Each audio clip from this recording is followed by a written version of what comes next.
Hi everyone, thank you for tuning in to another episode of Holding Court with the Empress of West Hollywood. My name's Enoch Miller, your Empress of WeHo, and we're really excited to have you here today for another amazing show. Make sure you also thank our amazing producers that put this on for us, GayLifeLA.com, as well as Kings Road Apartment Homes here for being able to host us in this beautiful and lovely scene you see today.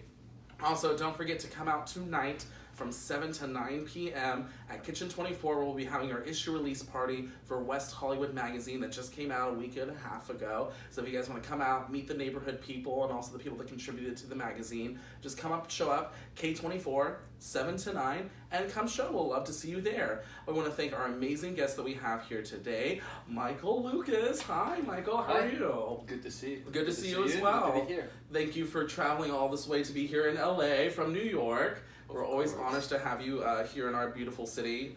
And so, Michael, we're just going to kind of go through, for anyone who doesn't know, Michael Lucas is the CEO and founder of Lucas Entertainment, the most amazing adult film industry. I mean, it's the biggest actual gay adult film company in New York. That's the only one that's the biggest one out there. So congratulations to you on building an amazing empire with that. Thank you. Let's start at the very beginning. You're originally from Moscow in Russia. That's right. And you moved to the States through a progression of you went through Moscow to Germany, France, Correct. and then to here into right. the States. So what was the initial life of being in Moscow, and what does that compare to now living in the States? Mm-hmm. Well, it's a world of difference. Right. This was Soviet Union. As you know, I lived through Soviet Union. I'm 45 now. I left when I was 23. Wow. And so I experienced Soviet communism firsthand, and it's pretty terrible. Yeah. You can speak up your mind. You have to be like everyone else. Right. You don't accept anything that is different. Mm-hmm. And so, I studied law in Moscow Law Academy, right. And I graduated, and then I left. And what really inspired you to do law? Because that's not an easy feat to become an attorney of any magnitude. If anyone's done law of any shape and form, what was your initial desire to become an attorney? My parents really wanted me to be a lawyer, and so and I really wanted to leave. Okay, so you wanted to get the hell out of I Dodge. did that, yes. I think I always wanted to leave, yes. And I regret that I did that. I started for 5 years. Okay. I mean, it's not a complete waste of time, but it is waste of time because it was in Soviet Union. You cannot really use this education abroad, in the West. Okay. And so it's helpful to me because unfortunately I've been to several lawsuits, and my lawyers always tell me that I'm very good to work with. Well, that's good. I mean, it's always good when you're well versed in stuff like that because it can be very complicated for sure. So we'll kind of go through just very briefly the history of you getting from Moscow to here in New York. So you went to Munich in Germany, and traveled over there. And what was that like living in Germany at the time? Was it still very accepting of like having an LGBT individual there in their community? Of course. Okay, so it was a very open. Germany is a very open society when it comes to gays. I mean, it's a free country, right? And Germany is much better than Soviet Russia. Yeah, can imagine. In Russia, better than Russia, whether it's Soviet Russia or not Soviet Russia, it is. I mean, much better in every aspect. Oh wow! And it is, but it is definitely not as good as the United States. Right. And then, so very quickly after Russia, you moved to France and were there. Were you right in Paris? Very short time. Was it? it? In Paris. Okay, so like just a couple years with that, just a few. No, it was a few months in Paris. Okay. And I have always been in love with France. Oh, okay. And then from there you moved to New York, That's right. And then you've been there basically ever since, living there in New York. So you I came to New York in '97. Yeah. Oh, 97. Okay, fantastic. And what was just your initial? You got to the U.S. You were able to land. What was your initial reaction? And just like, were you in awe of finally being able to come to the States, or were you just kind of a little shell shocked, just in general? I was very happy. I mean, I love American people. I think Americans, I really do think Americans are the most wonderful people in the world. I never could feel at home in Germany or France. It's much more nationalistic, and Americans are very patriotic, but they're very happy. They're very accepting of foreigners as long as you love United States. Right, exactly. Americans are very happy to embrace you and to make you feel like an American, and they became an American citizen in I think in 2004, okay. And I consider myself to be an American. That's how I feel. And that's fantastic. And you also have a very diverse background. Ethnically, you are Israeli, Russian, and American. Right. And so, I mean, it's a very diverse background. And what was that like with your heritage, kind of discovering the different aspects of being obviously Russian and growing up there, but also finding out that you were Israeli? What was kind of your initial background of learning those different aspects of your culture? Well, I'm Jewish, so okay. I always felt a strong connection to Israel. And I'm not a religious person, but I'm a Zionist. Okay. I decided to become an Israeli. I become an Israeli citizen, and so I have three citizenships. Oh wow! I denounced Russian on those, so now there are two, Israeli and American. Oh, that's fantastic. That's an amazing thing too. And how often do you get to visit, to go to Israel and visit there? I go once a year. I try to go every year for about a month. Okay. And is it more of a spiritual journey for you, or is it just really just visiting home? I'm not a spiritual person. Okay. I'm not a spiritual person. Oh, that's fantastic. And it's really interesting because again, it's a beautiful country, so much history and culture there, and it's just an amazing people that there is there in Israel. And if you have never been, it's really impressive. Have you been there? I've been with friends once, very briefly. It was actually a stop through, and we were there for a couple days, and then had to go on to going on to Amsterdam through there. So we had gone to Germany. We're stopping by, and then kind of nice little pass through. But yeah, I wish I could have stayed longer. But it's definitely a wonderful country. It's a beautiful culture. I never met anyone who would go to Israel, visit Israel, and would not like it. Yeah, I can imagine. And so let's get to the meat and potatoes of all this that is Lucas Entertainment. So you started that in New York, and your background initially was you started in the adult entertainment industry back in Germany and got involved with that and started doing heterosexual porn. And then you, once you moved to New York, started your own company. What was that initial experience of getting into the industry for you as a young man? Well, it was a very brief period in Germany that I did a heterosexual movie, and it was not really interesting for me because I'm first and foremost a gay man. I worked in America for 1 year for other company, and then I thought I know it all, and I opened Lucas Entertainment in '98. Okay, and you had actually utilized a lot of the finances you received from past jobs and doing stuff with that for as well to actually build it, and so you were just the self-starter.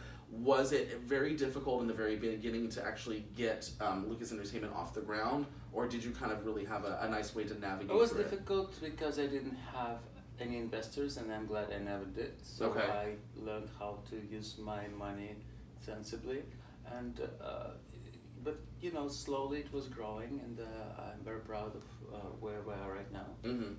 And it's an amazing company. And I mean, what did you feel was the biggest, not necessarily obstacle, but like one of the biggest things that you had to overcome in order to really push Lucas Entertainment into the industry that it is today?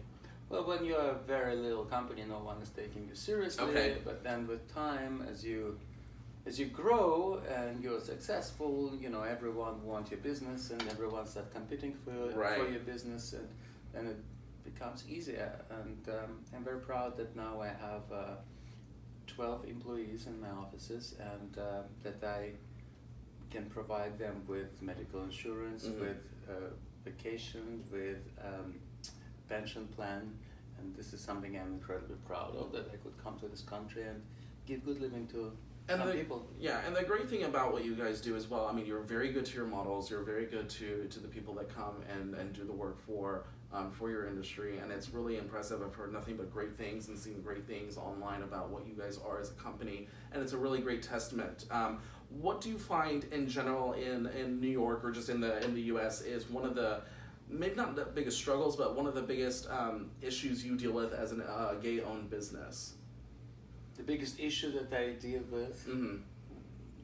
Can you elaborate on that? So more like, so a lot of places around here have issues with, obviously with the new government that's in place now. Some of them have issues with other businesses not quite wanting to be with them because they identify as an LGBT-owned business. Do you find that it's a struggle for you at all to work with other businesses that aren't LGBT-owned, or is it very just like you find a really good collaboration with other places you work with? I don't think there is in my experience, there is no problem today in particularly in big cities like New York. Right. It doesn't matter if you work with straight or with gay partners. I really don't think that this is a problem today. People just want your business. Okay. I don't think I ever experienced this problem. That it's an adult, I think that can be a problem, but that would be the same for gay or straight adult industry. Yeah, and I can understand the aspect of that because it might just not be for them. But I really don't think that today in any big American city there is much of a discrimination. I really don't think You're so. right. No, and it's true. I mean, every now and then you'll hear of like an issue with a business where they're either rude to them because they are LGBT owned. But typically, like you said, it's not any kind of places like these that are really open-minded and accepting. I don't think that there are problems today. I mean, yes, there are individual problems in small places. I know there is a bakery that didn't want to make wedding cake. I mean, I understand, but it's not the biggest problem. It's true, yeah. And I love that you bring that because we've actually had issues in LA before with people having that where they were refused service because of that. And it's a little sad to see, but I mean, I'm glad, like you said, we do live in a community in New York and here in LA where people are very positive to the LGBT community and very supportive. Correct. I love that you were named by New Republic as gay porn's neocon kingpin, and you really kind of like this mega mind behind the adult entertainment industry, and it's not an easy feat to get involved with things like this because, again, sometimes it can be very controversial to other people. What is your favorite aspect of what you do with Lucas Entertainment? Well, I like that I'm surrounded by so many people. I like that. I like the production aspect, and I like running the corporate office. Okay. Just people, I love to be surrounded by people. I like to be helpful. I like answering questions, and when you're in production, you answer questions all the time. I can imagine. I love giving advices. If that would be something what I would be able to get paid for, that's all I would do is giving advices. So it's great because it's like you've really fallen into an industry and a job that you look forward to going to every day, and it's like it's your not baby. every day, but I like it. For the most part. part. I like dealing with people, and I also hate dealing with some people. Yeah. It can be very upsetting and aggravating. There are some models that are wonderful and sweet, and then there's some divas. There are some of them that are very difficult because people come from different backgrounds, and very often from backgrounds where models were growing without support. I see. And, okay.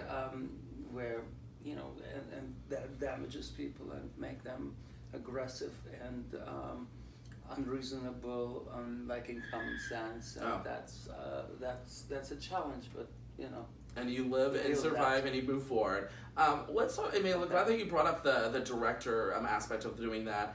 Your first project was back in '98, where you did Back in the Saddle, and you also performed in the film. What was that initial experience of becoming a director? Because it's very different than being an actor and just actually having to perform. What was your experience from that, and the differences you experienced from being an actor to actually being the director in it? Well, being a director is not such a big deal. Being a producer is much more difficult. So producing is the harder part. Okay. Absolutely, you're responsible for so many things, for every aspect. It's all on you. You have the budget, and you have to use it wisely, and you have to come back from the shoot with a product that can be sold, and otherwise you won't make payroll. Right, exactly. So that's what it is. And so if you could give us a little bit behind the scenes of what it's like on set, because I don't think a lot of people realize, you will see the finished product and it looks like this perfectly performed and all put together and great cuts and great takeaways. what is the actual background like when you're behind the scenes, get involved in the actual setup and, like you said, the production of it all?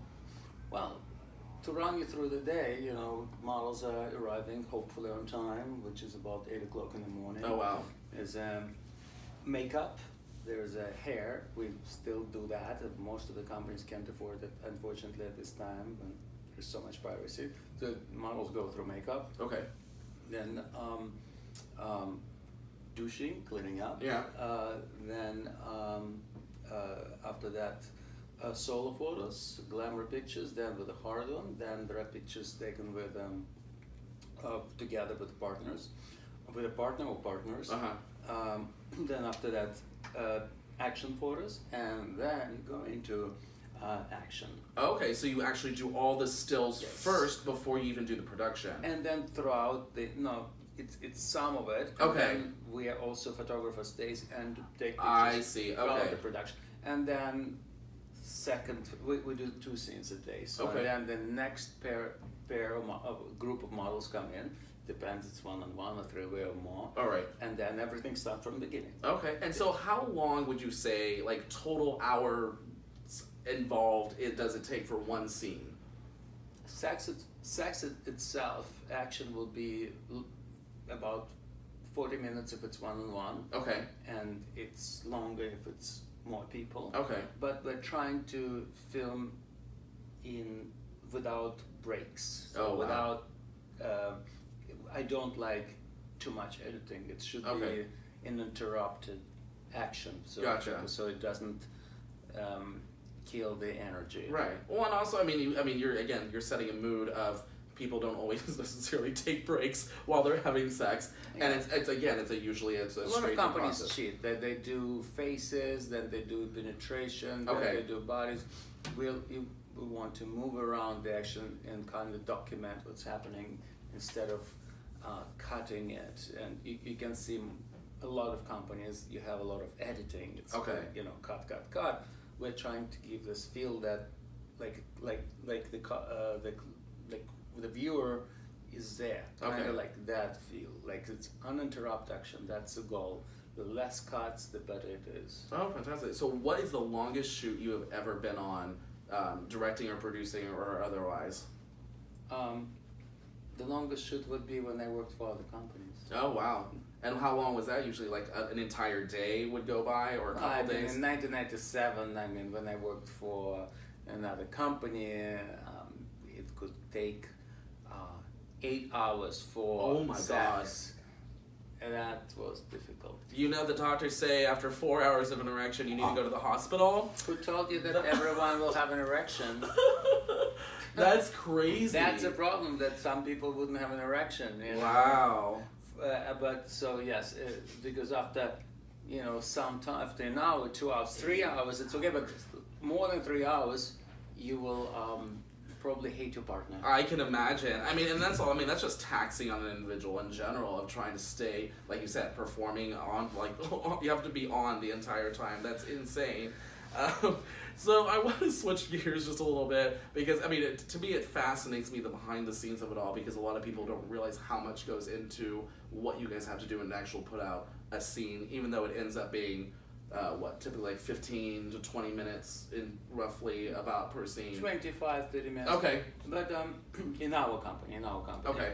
But the difficult part is not just day on the set, but preparations. You have to find models, you have to select them, you have to pair them, you need to approve them to approve pairings, so it's constant adjustments, and then finally you move into buying tickets and that's right, because you got to get them there and everything. Models arrive, and then you have to accommodate them. That is the major chunk of work, and that's when you have production manager who is dealing with all of that, and of course I deal with models a lot.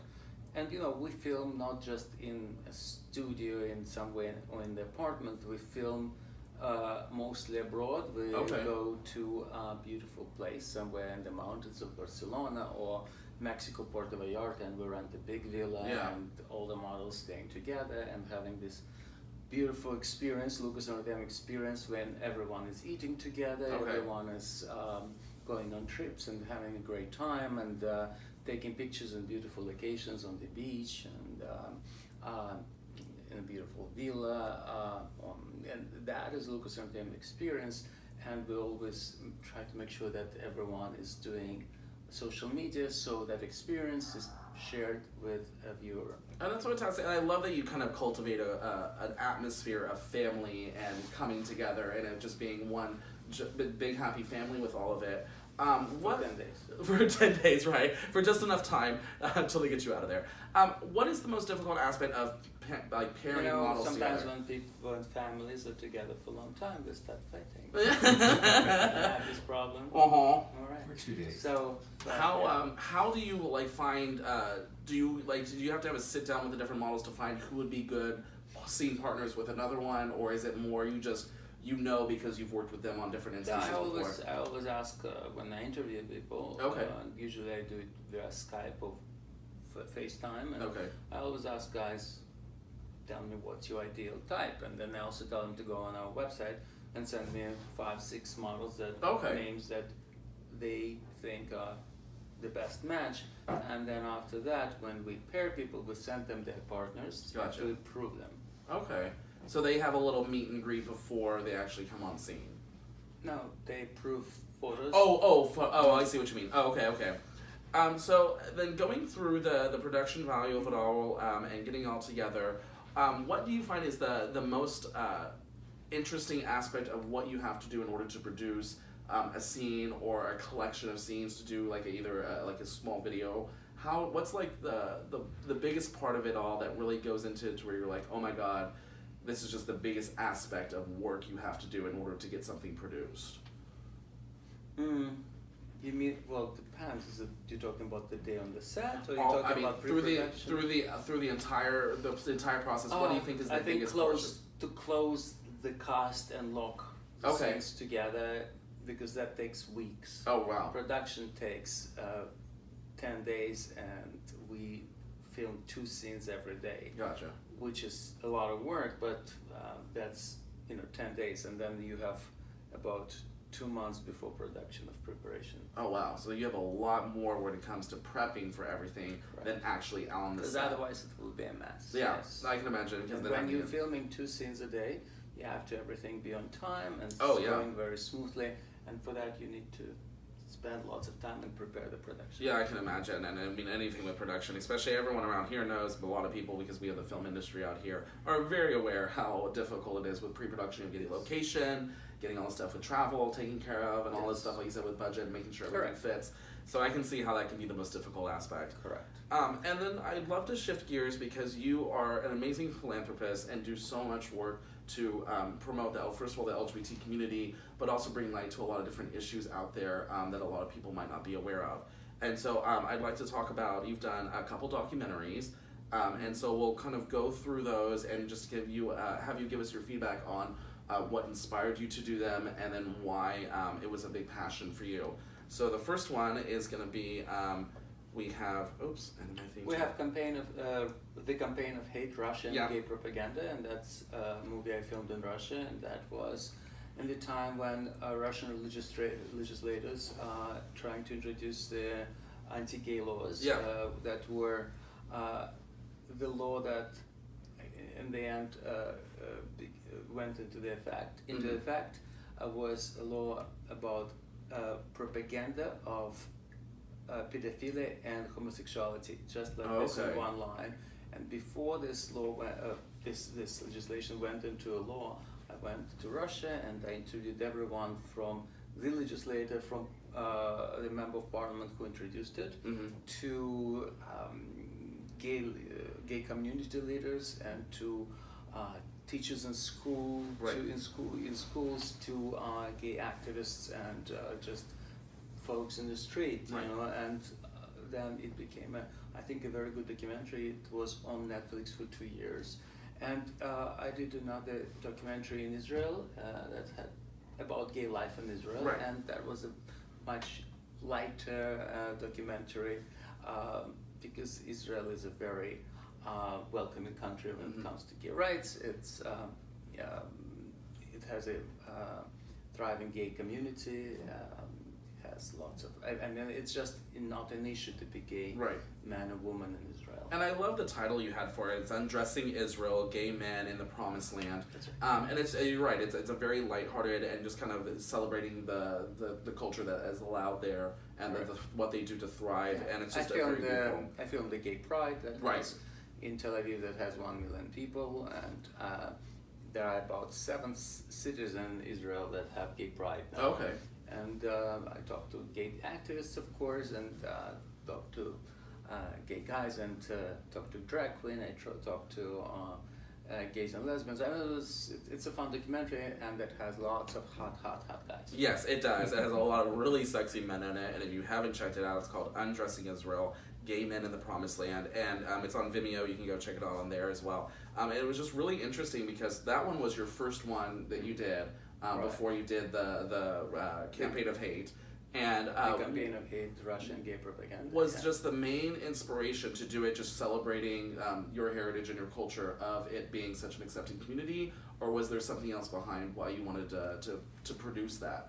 Well, when it comes to Israel, no, it's just a country that I really love and admire. Okay. And when it comes to Russia, it is about condemning these anti-gay laws, that's backwardness of Russia, and place where I lived for such a long time and struggled living there. Yeah, and it was a little, I mean, I saw a brief, the first, I think, half hour of it, and it was a little intense. Like, one lady said how, because the Bible says you're going to be cursed, and you're cursed if you're homosexual. I mean, it was a lot of the comments from some of just the everyday people you got comments from was very negative, very it was very difficult to talk to a Russian parliament member of parliament who actually introduced the anti-gay laws.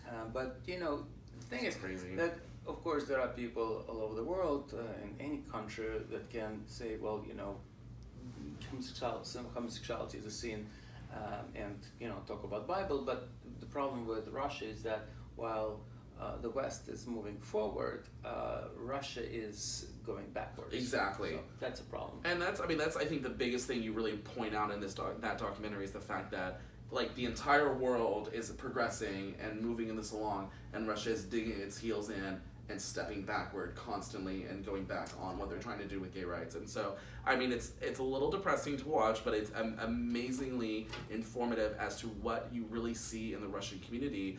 Because again, we hear the horror stories of what happened, like with the Olympics, and the crazy different things that happen with other stuff of people being dragged out of their homes, people being murdered or arrested, and all that stuff. Do you ever go back to Moscow and fear for your life being out there? Okay. I never fear for my life. But you know, I don't.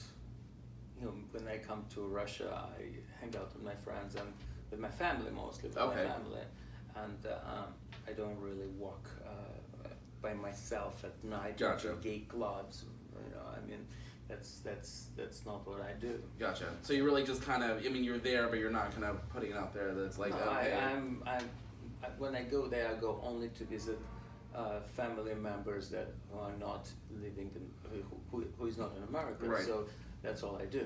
I have no pleasure going to Russia.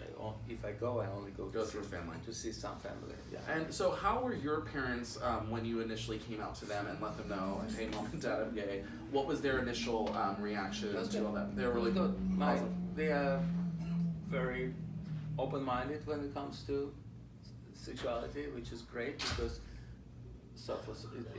you know, we lived in Soviet Union, so right.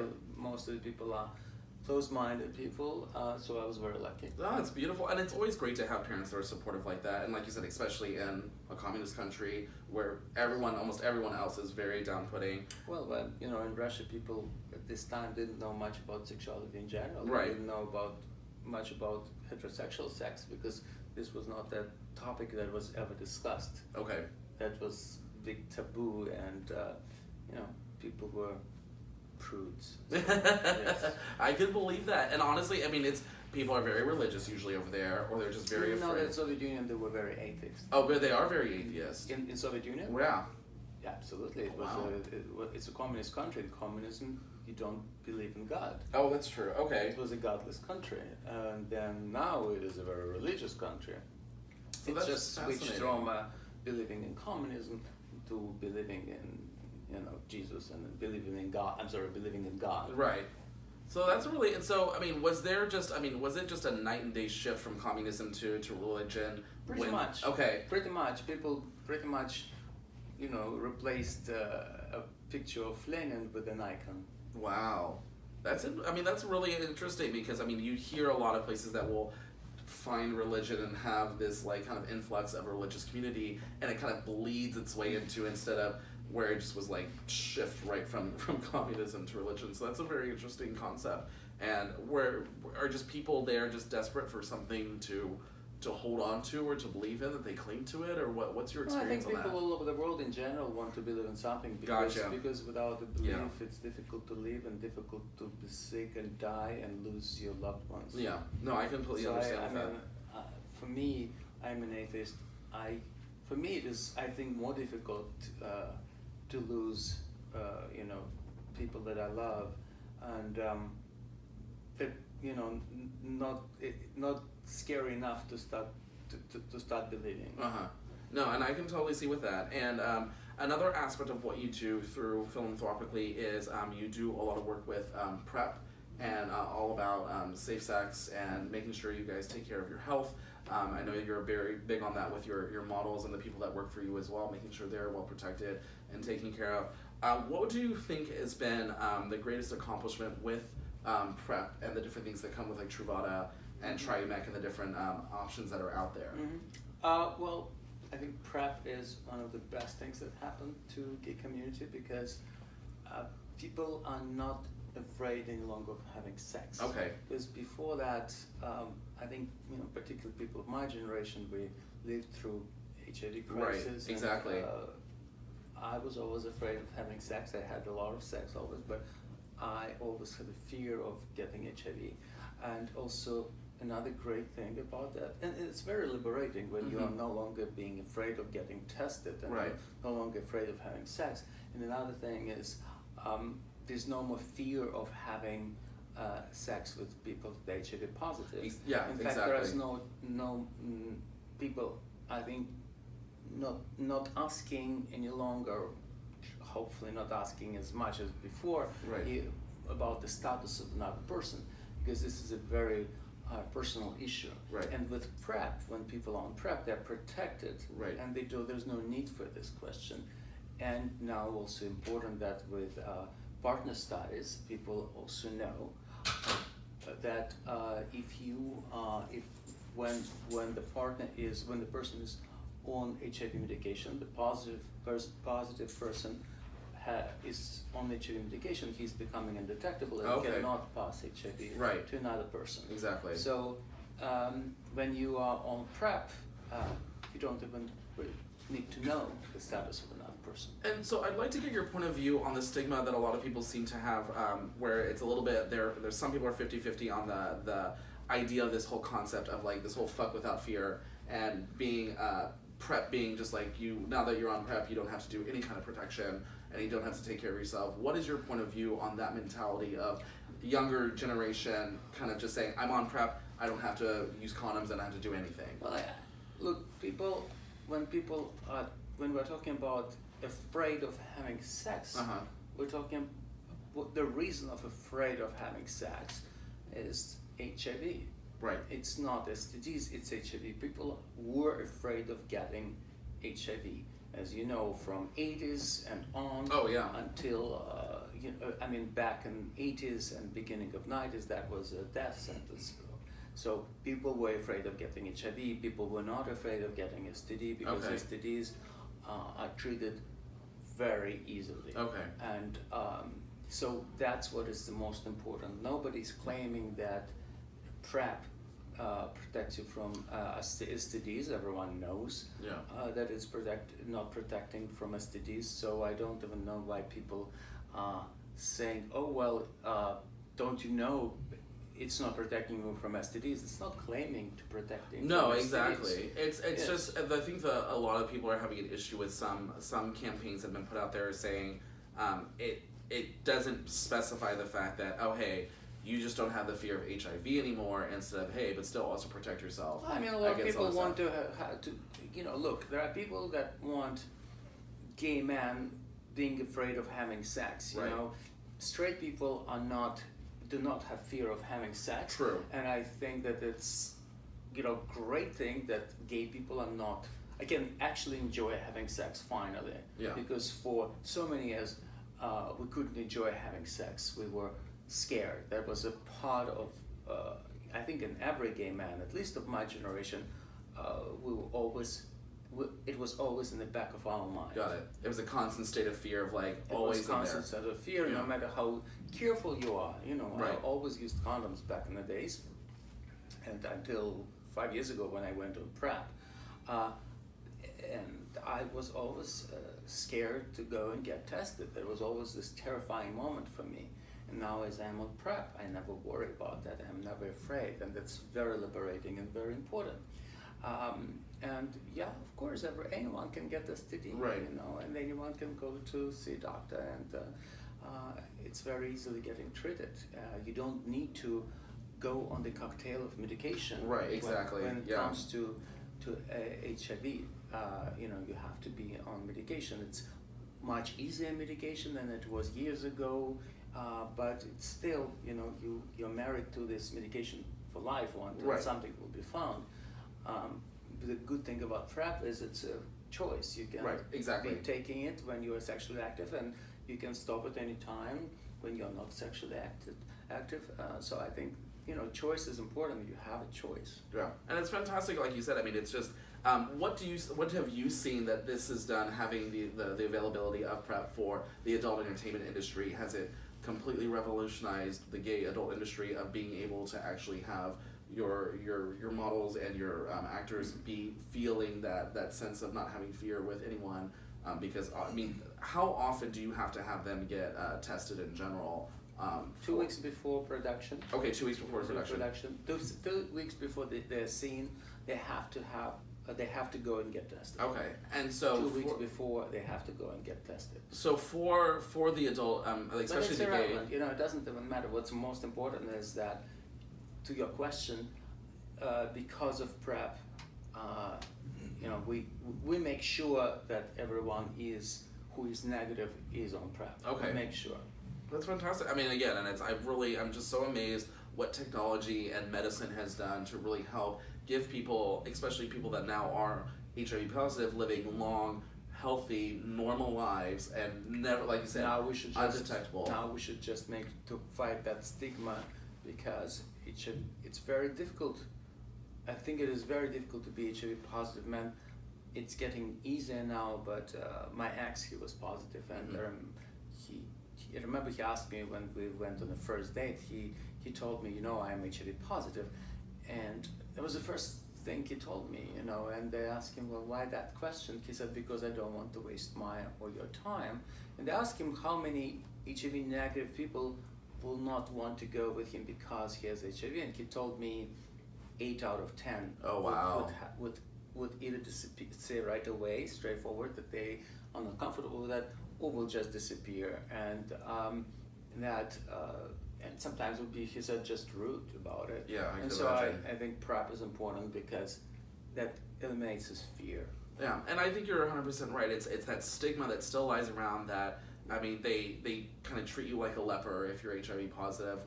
And hopefully not any longer. Yeah, right? it's slowly changing. Well, yeah, people are, more people that are negative are okay with having a partner that is positive.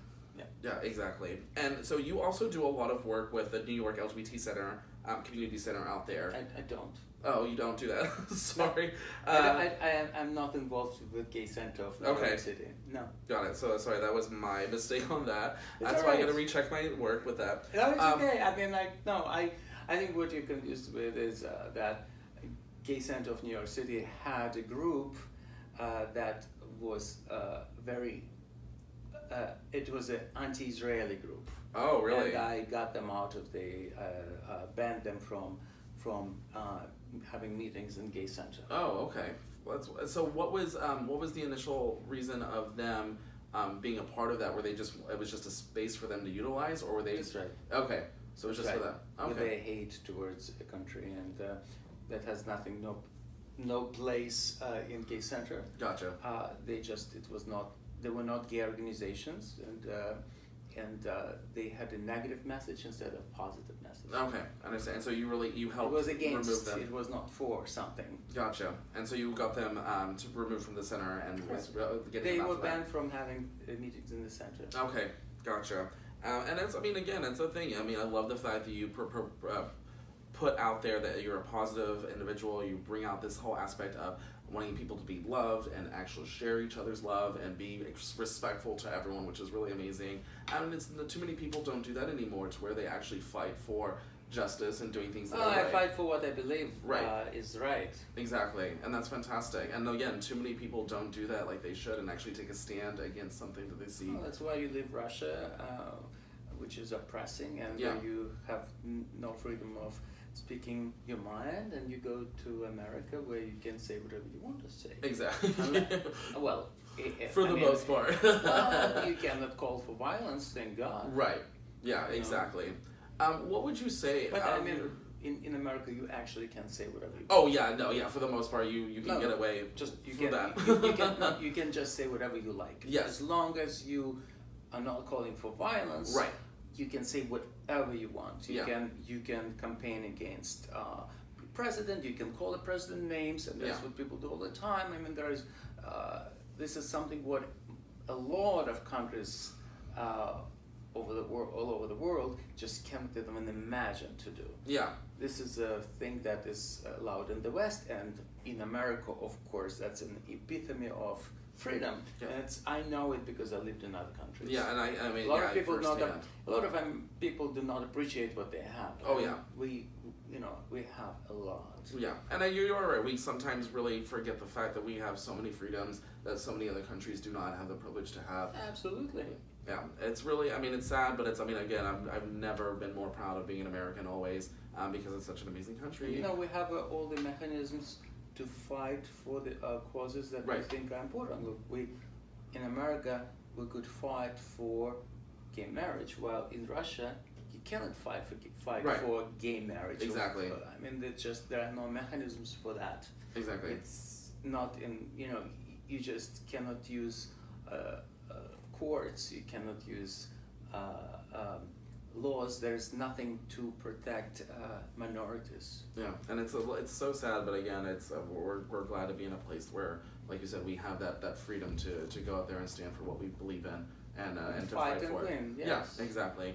So, what would you say, Michael, is your one thing out of your entire life, or one aspect of your life that you are most proud of, either an accomplishment or something you achieved that you were like, this is like, I've done this and I am so excited that this has had the opportunity in my life to make this impact? I'm sorry, say it again. What is one, like, your most proud achievement that you've accomplished in your life? Many. I mean, I'm very proud that I made it and actually could immigrate. Immigration is difficult. Yeah. Very difficult. I'm very proud that I became an American citizen. I'm proud that I could start my business and succeed and employ people and give them good life. Right.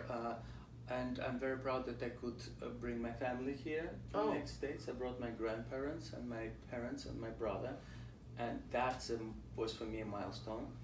And I'm proud that I could speak up my mind and opinions that were not always popular, and I'm proud that I was never intimidated by anyone. And that's the biggest part, is being true to yourself and never let someone else tell you no, or what you can't do.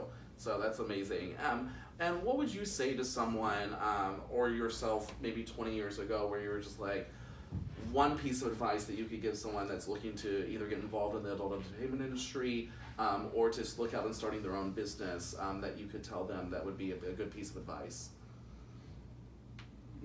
That one should think twice before starting their own business, because it's a huge responsibility. Right. It's very difficult, and it's not always the right thing to do. Sometimes it's really just all right to work for their company, because you're not dealing with so many problems. Yeah, no, and plus, I mean, you've got payroll, you've got You're taxes, you've got responsible all not that just stuff. for yourself, but for many, many, Exactly. many people. You can't just leave and forget about Right. work. You are in that mode all the time. Yeah, no, I can totally All the see time, that. and that is very difficult. You're responsible for many people, not just for yourself. Yes, so always make sure you pay attention, and if you're going to get involved with the business, know your shit and be ready for a lot of work. Something like that. Something like that. Oh, well, thank you so much, Michael, for being with us today and really just giving us your perspective and your life and sharing that with us. And if you haven't checked him out, go to Lucas Entertainment, where you can see everything with that. We have a quick little thing we want to talk about that Michael has that he wants Well, to... I think I'll just plug in my website. It's lucasentertainment.com. It's a company's website, and my personal is michaellucas.com. And I also do OnlyFans, which is onlyfans.com/michaellucas.